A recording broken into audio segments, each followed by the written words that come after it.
ya en pleno verano acá en la ciudad de Lima.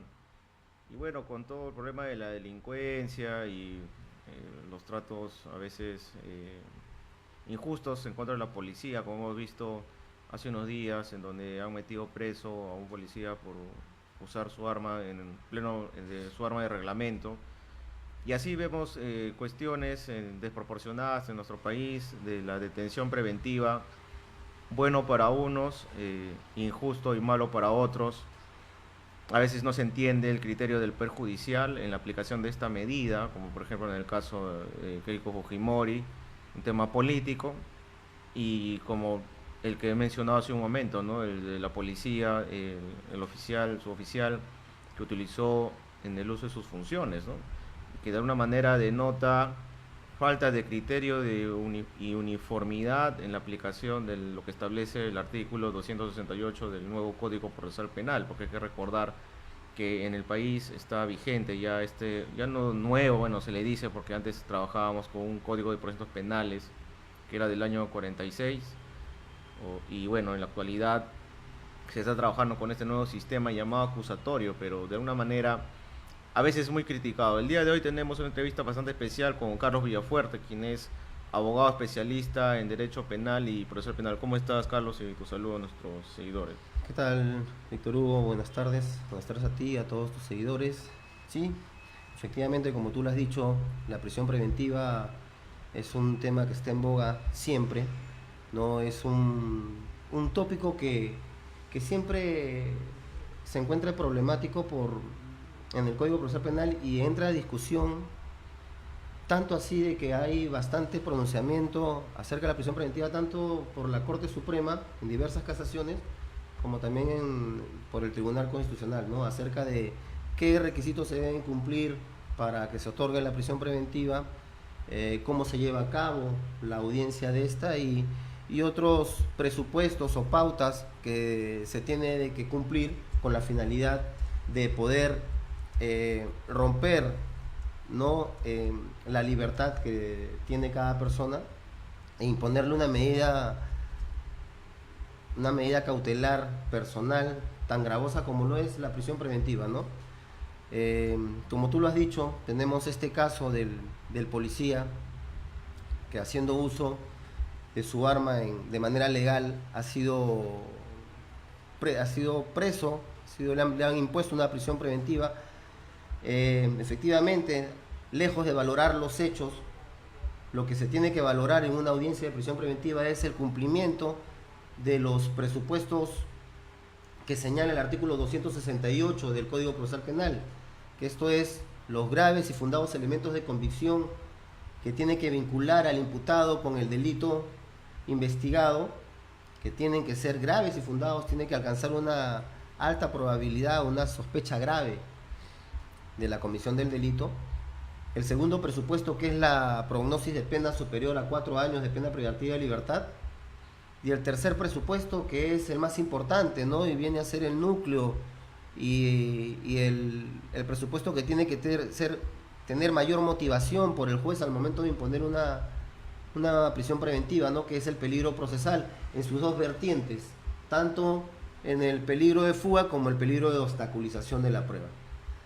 Adicionalmente a estos requisitos que señala el Código Procesal Penal, la Casación 626-2013 Moquegua establece dos pautas adicionales de obligatorio cumplimiento, que vendría a ser la especial motivación acerca de la proporcionalidad de la medida a imponerse y la duración de esta, ¿no? De un tiempo a esta parte, tenemos de que, en mérito de que estas audiencias de prisión preventiva de casos emblemáticos se ha visto televisada, ya mucha gente ya tiene bastante conocimiento y está preguntando acerca de ello y muchas veces hasta emiten algún pronunciamiento sin tener algún conocimiento de la materia, ¿no? Y muchas veces endiosan a personajes de que no cumplen con lo que señala la norma, ¿no? Que es que la prisión preventiva viene a ser una excepción, que la regla es que el proceso penal se lleve en libertad. Eso no está en discusión. La prisión preventiva es una medida cautelar, por ende es impuesta al inicio de una de un proceso penal y tiene el carácter de provisional y no puede ser utilizada como un, como un anticipo de pena, justamente por su carácter instrumental, ¿no? Y es excepcional justamente porque se impone cuando concurren copulativamente los presupuestos procesales señalados en el artículo 268 del Código Procesal Penal. En ese sentido, vamos a pasar a analizar un poco cada uno de estos presupuestos que señala el artículo 268 y las pautas adicionales que precisa la casación 626-2013 Moquegua.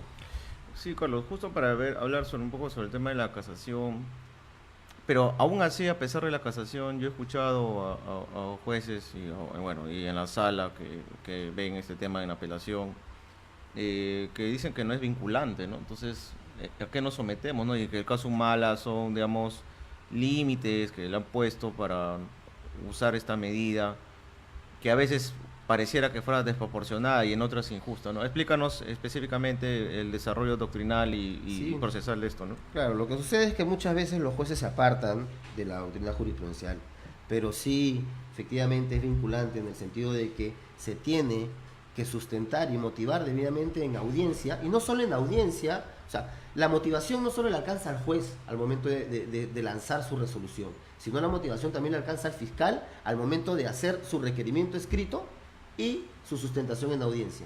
Entonces, sí se tiene que de hacer una debida motivación acerca de la proporcionalidad de la medida y de la duración de esta. ¿Por qué? Porque la proporcionalidad de la medida está sujeta a realizar un examen sobre el principio de proporcionalidad con sus tres subprincipios: idoneidad, necesidad y proporcionalidad. Si es idóneo, si es apto para el fin que se lleva. Entonces, podemos decir de que la prisión preventiva sí es apto, porque se busca mantener a la persona dentro del proceso. Pero hay otras medidas que también son aptas. Entonces, el Ministerio Público en su sustentación me tiene que decir por qué para él es apto la prisión preventiva y por qué no lo son las demás medidas alternativas que tenemos. ¿Por qué no es apto? ¿Por qué no es idóneo la medida de impedimento de salida, una caución económica, una comparecencia restringida con ir a firmar cada 7 días o un arresto domiciliario, ¿no? Entonces tiene que decirme por qué las otras medidas no son idóneas. Necesario, porque me tiene que señalar por qué la medida de prisión preventiva es necesaria y por qué las otras no lo son. Y tiene que desarrollarme por qué las otras no lo son para poder fundar una medida de prisión preventiva. Y proporcional tiene que valorarse tanto qué es lo que se va a privar, que en este caso es el derecho a la libertad individual, a libertad de tránsito, y qué otros derechos se va a sopesar. Muchas veces se vulnera también el derecho a otros derechos como el interés superior del niño cuando es padre de familia y es él quien sustenta a la familia. Pues lo mandas preso al padre que es el único sustento. En el caso ¿Cómo Humala, se va a ¿no? mantener? Papá y mamá, en el caso de Humala, En el caso ¿no? O sea, de Ollanta Humala ahí se está ponderando, digamos, y que muchos abogados no entendían y que la prensa, bueno, que en ese momento estaba en contra de la familia Humala. O sea, había en discusión dos derechos, ¿no? Como Sí. tú, mi interés superior del niño y la libertad, ¿no? Y hay que hacer Así una es, ponderación. pero claro, es que todo se tiene de que analizar en conjunto. Claro. Los tres presupuestos del 368 y las pautas adicionales de la casación 626 de Moquegua tienen que ser analizados en conjunto, tienen que concurrir copulativamente. Entonces, si tenemos de que efectivamente hay no es proporcional, no es necesario, ¿no? Porque se estaría vulnerando, en el tema de proporcional estrictamente, se estaría vulnerando además del derecho de tránsito, el derecho de los menores, el interés superior del niño en este caso, no se estaría concurriendo copulativamente todos los elementos. ¿Por qué? Porque sí había una evidente obstrucción de la actividad probatoria en ese caso, ¿no? Una obstrucción probatoria de que había sido acreditado en juicio. Entonces, por eso fue que la medida de prisión preventiva fue proporcional al pedido. O sea, fue proporcional porque ellos evaluaron de que era conveniente privar de la libertad a estas dos personas y que estaba por encima de los derechos que se estaban dejando de lado, que era el derecho a la libertad de tránsito y en este caso, además, el derecho del interés superior del niño. ¿no? Claro, y ese fue el motivo de por qué se le revocó esa medida primero a Nadine, ¿no? Sí, Claro. efectivamente. Y además de eso fue que la sentencia del Tribunal Constitucional acerca del tema analiza varios temas en particular. Uno de esos es el que tú mencionas, pero también tenemos el tema de el plazo razonable. ¿Por qué? Porque el Tribunal Constitucional señala de que el plazo razonable no es por una investigación extremadamente larga, sino también se vulnera el plazo razonable cuando la investigación o el plazo para que tú puedas defenderte es extremadamente corto. En este caso tenemos de que recibía el requerimiento del juez de garantías y a las 24 horas notificaba el requerimiento a las partes para una audiencia en la mañana siguiente, o sea, no le daban ni siquiera 24 horas para que puedan analizar y llevar una defensa efectiva. Hay que tener en cuenta de que lo que se está peleando es la libertad personal de una persona, es el derecho más importante después de la vida que tiene un ser humano. Entonces, no se trata de un juego, no se trata de presentar un requerimiento y vamos a ver cómo te defiendes. La Fiscalía muchas veces ese requerimiento está sustentado en actos de investigación dentro de unas diligencias preliminares que son completamente vulneratorias al debido proceso, porque dentro de esas diligencias preliminares muchas veces a ti no te notifican acerca de que está siendo investigado, o si tú sabes que está siendo investigado no te notifican a ti cuáles son las imputaciones o los elementos de convicción o los actos de investigación que se están realizando. Entonces se hacen con una evidente vulneración al derecho de defensa. Tú no puedes defenderte, y cuando llega la Fiscalía con todo un tema armado a presentarte un requerimiento de prisión preventiva, lo tiene de varios meses estudiado y analizado y armado, y a ti solo te dan 12 horas para poder prepararte con un requerimiento que muchas veces sobrepasan los 3.000 folios. Justamente yo he tenido un caso en particular de un tema de organización criminal que también nos notificaron en 24 horas, y esto venía ya con unas diligencias preliminares de 8 meses, y la cual conllevó a una detención preliminar de 10 días, porque era como es un caso de organización criminal, la detención preliminar se puede alargar hasta 10 días.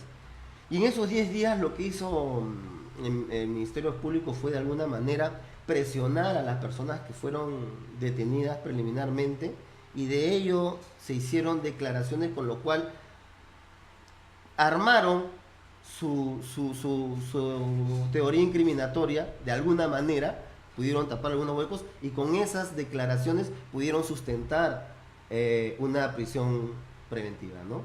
Entonces hay evidente vulneración porque la parte no se puede, nosotros como abogados defensores no podemos defendernos ante actos que están siendo realizados a nuestras espaldas, ¿no? Justamente hemos escuchado hace poco al profesor Nakazaki en una audiencia de prisión preventiva por el señor Oviedo, claro. Y justamente eso fue hace 2 días, ¿no? Claro, el juzgado ha emitido un pronunciamiento de acuerdo a ley, ¿no? Que la excepción es que el proceso se lleve en prisión preventiva, y la regla es que se lleve en libertad, y le declara infundado el requerimiento de prisión preventiva solicitado por el Ministerio Público. ¿Por qué? Justamente basado en que las diligencias preliminares se hicieron a espaldas, escondidas de la defensa, así que uno pueda ejercer el derecho de defensa, vulnerando el debido proceso. Adicionalmente a ello, en este tema en particular que le señalo del doctor Nakazaki, que estos medios de prueba fueron elaborados, estos elementos de comisión fueron elaborados en otro proceso, ¿no? No llevamos a cabo algunas pautas sobre la prueba trasladada, que es otro tema en discusión, ¿no? Pero sí, efectivamente, estamos ahorita en una sociedad donde prima la voz popular, ¿no? Lo que la gente quiere, la presión mediática, la presión de la gente que dice prisión para todos, como si en verdad la prisión preventiva fuera una pena. Nosotros estamos de acuerdo de que se castiga a quien realice un acto delictivo, ¿no? Pero también estamos de acuerdo en que los procesos se deben llevar a cabo en libertad hasta que se demuestre que ha sido culpable dentro de un proceso legal, un juicio oral con el debido contradictorio, y que se establezca eficientemente tu responsabilidad penal y cumplas. Si es una pena efectiva, va y cumple con las penas efectivas como responsable, pero que no se lleve a cabo una investigación que muchas veces dura 4 años y que no se logra acreditar la responsabilidad de la persona. ¿Y qué hiciste con todos estos años? ¿No? Ahorita hay un proyecto de ley que he leído en un portal jurídico acerca de que se va a hacer un pago como retribución por algunas prisiones preventivas dadas, vulnerando, bueno, los derechos de las personas y no llevándose a cabo el debido proceso de acuerdo a los artículos del Código Penal, Procesal Penal y de la Casación 626-2013 Moquegua, ¿no? Claro, la preocupación es de que aquí, como dices tú, ¿no? Se pone a discutir a veces la proporcionalidad del derecho que se está violando, ¿no? En el caso de la libertad, porque no tiene sentido detener a alguien que después va a ir a juicio y que, o sea, es una medida de una manera anticipada, una sentencia, ¿y qué pasa si te absuelven? ¿Para qué sirvió la detención preventiva, no? Así es. Después, el otro tema es de los derechos, ¿no? Por ejemplo, el tema del interés del niño, por ejemplo, versus la libertad o cualquier otro derecho que esté, digamos, en conflicto, ¿no? Y también el tema del plazo, ¿no? El tema del plazo, de que muchas veces las acusaciones fiscales son muy escuetas, no atacan el fondo, no están bien estructuradas. Respecto al tipo penal, los fiscales, muchos de ellos no lo tienen claro, ¿no? Parece que a pesar de que en un sistema oral, ahora hace rato lo que hablábamos, ¿no? ¿De qué sirve tener en el caso de la detención preventiva, una especie de mini juicio antes del juicio, ¿no? Y también los famosos jueces de investigación preparatoria que dictaminan en algunos casos estas medidas y también en algunos casos ven el tema de esto del control de acusación, cuando al final todo va a acabar en juicio, ¿no? ¿Y qué pasa con la persona que se ve afectada? Porque bueno, quizás nosotros seremos un poco más fríos porque sabemos la ley, ¿no? Pero hay mucha gente, muchos funcionarios, muchas personas que se han inmiscuido en problemas, en investigaciones, en juicios, de manera injustificada, ¿no? O sea, entonces ahí tendría que verse, ¿no? Y como dices tú, ojalá que este sea un tema de repente de un pleno casatorio, ¿no? ¿Tú qué es lo que opinas sobre eso? Sí, evidentemente tiene que ajustarse criterios, porque en estos momentos tenemos eh, una discusión, tenemos un problema acerca de que si es que en la audiencia de prisión preventiva se discute la tipicidad del delito, claro, ¿no? Tenemos algunas sentencias que dicen que sí, otras sentencias que dicen que no, entonces hay que haber una unificación de criterios, claro, para establecer si es que se puede o no se puede atacar la tipicidad. En mi opinión, sí es necesario atacar la tipicidad para poder, como antecedente, claro, entrar a atacar los demás presupuestos procesales. Exacto, porque se está restringiendo la libertad antes. Claro, antes, claro, ¿no? Efectivamente. ¿No? Yo también coincido contigo. Y bueno, y para terminar, ¿cuáles son tus últimas reflexiones respecto a la detención preventiva? Y quizás, por ejemplo, también hablando de la restricción de la libertad, hay un proyecto de ordenanza tú sabes que están robando bastante en moto, ¿no? Entonces, ¿tú qué opinas de esto de la restricción? O sea, tus palabras finales y tu opinión sobre la restricción del uso de dos personas en moto, ¿no? ¿Eso es legal? ¿Eso tú cómo lo ves? Bueno, mi opinión en conclusión sobre la prisión preventiva es de que las personas tienen que entender, el pueblo que no entiende mucho de normas de derecho, tienen que entender que no es un anticipo de pena, para eso va a haber un juicio, que la prisión preventiva es una excepción y que como excepción tiene que ser excepcional, tiene que cumplirse la regla, que es que todo proceso se lleve en libertad.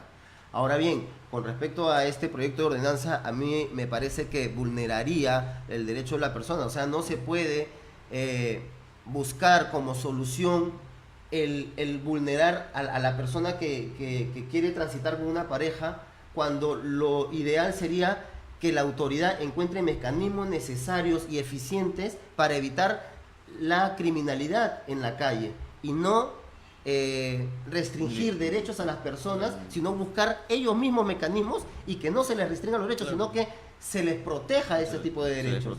¿No? O sea, una persona no puede salir a pasear con su enamorada, o yo no puedo ir a dejar a mi hija a la universidad en moto. Un tema de evitar el tráfico. Claro, ahora que estamos con tanto tráfico en Lima, ¿no? Con las calles cerradas, rotas. Entonces, la idea de una moto no genera vinculación con algún delito, ¿no? Algunas son personas que sí utilizan la moto porque es más fácil escapar, pero ese hecho no tiene por qué ser sustento para quitarle a una persona el derecho de poder transitar con un acompañante en una moto, sino que en conclusión la autoridad tiene que buscar otros mecanismos para poder asegurar a la población. Efectivamente, Carlos, bueno, yo te agradezco por tu tiempo y por las ideas claras como nos has precisado respecto al tema de atención preventiva. Y bueno, esperando pues que sobre todo la discusión de ideas es importante, ¿no? Bueno, Carlos, gracias y será hasta otro próximo programa el próximo viernes. Gracias. Gracias.